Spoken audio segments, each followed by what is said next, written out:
Day 25. Okay, now for day 25, the word of the day is restricting. It's a good definition. Restricting means putting a definitive limit, boundary, or rule on something to control its size, amount, or freedom. Now, let me explain the context. So for today, remember, normal day, you know what I'm saying? I was whipping around in the truck today, going to work, came back, chilled out for a bit, and I went to the gym with my cousin. And we went to the gym. And throughout my life, as I worked out, one of the main things I remember is you're not allowed to use the word can't. So my dad said. And using the word can't, it was not good. You know what I'm saying? There's two specific reasons why you don't use the word can't. Because can't, one, is a restrictor. You know what I'm saying? It isn't that you can't physically do something, because you could always, because time is also a kind of vision when it comes to restricting. You know what I'm saying? Time is its own limiter in the fact that currently you might not be able to, can't do it, and then you restrict yourself to that time slot of specific moment that you can't do it. So if you were hitting a bench and you couldn't lift the weight, and you say, oh, I can't lift the weight, in your mind, you're saying in that present moment, this weight is not able to lift. That's the point in time when you give up on yourself, okay? If you're saying you can't do something in that present time, you're telling yourself, I'll never be able to do it. And you constrain yourself to that specific moment. And you might continue being consistent with the gym, and you might hit it in a week. And you might be like, oh, I did it. I couldn't do it. Now I could do it. But even if you did it, the fact that, because words are spells, you know what I'm saying? What you say is powerful. So in the fact that you said you can't do that, you got lucky enough to hit it. And that's my second point. That's the second thing saying can't brings up. It diminishes the amount of work and effort you put into doing something to the point where you tell yourself you can't do it. For example, if you went to LeBron James and he was about to play a game, and and it's LeBron James, bro, and he goes to pick up LA Fitness, bro, and you're like, LeBron James, you're not gonna dunk in this match. You can't dunk in this match.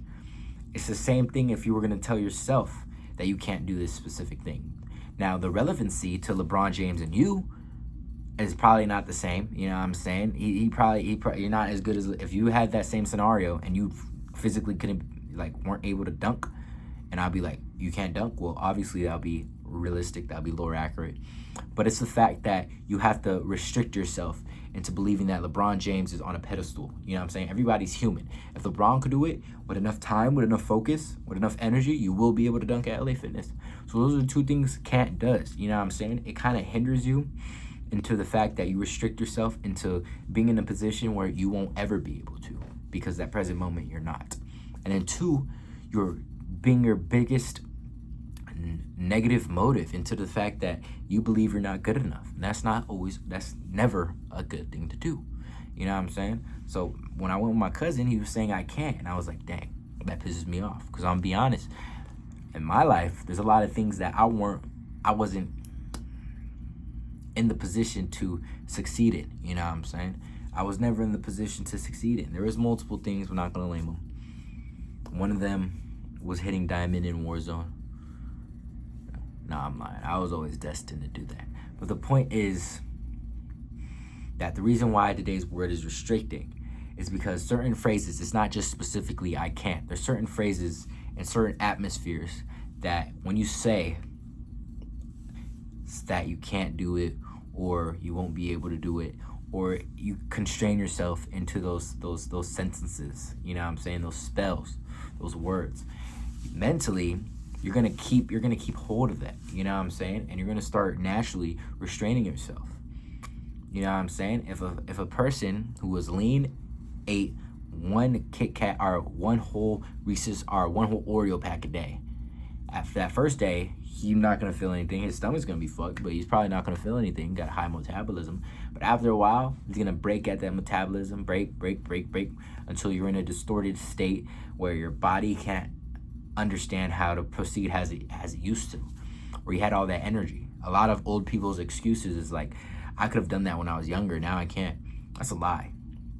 Because a lot of the time they break on themselves so much using phrases like I can't, that they naturally believe that. And then what happens is excuses start to fill in the bubble instead of opportunity. You got coping mechanisms, okay? Instead of being like, oh, I'm gonna be able to do this one day, or I don't know how to do this right now, but if I get someone to show me, then I will be able to do this. Instead of doing that, you have can't. And so it's such a simple and easy phrase that the simplicity of it is unrecognizable in the fact that you're gonna say it and you're gonna be like, it's like a leaf in the wind, you know what I'm saying? And out of nowhere it's gonna hit you, because naturally you feel an excuse after excuse after excuse behind it. You know what I'm saying? If you were lifting, you'd be like, dang, I'm not big enough to hit this, or dang, I haven't been working out enough to hit this. And it's gonna keep building up to the point where your brain is hot wired to have those natural coping mechanisms. You know what I'm saying? So from day 25, remember, those spells that you cast on yourself, you can't be doing those. Always speak positivity into fruition. All the negative stuff, we don't like doing that. We don't like restraining ourselves, okay? Because my number one fear in life is getting to a point, what I believe, write this down, this is a good quote. The 2 times that you die in are the two.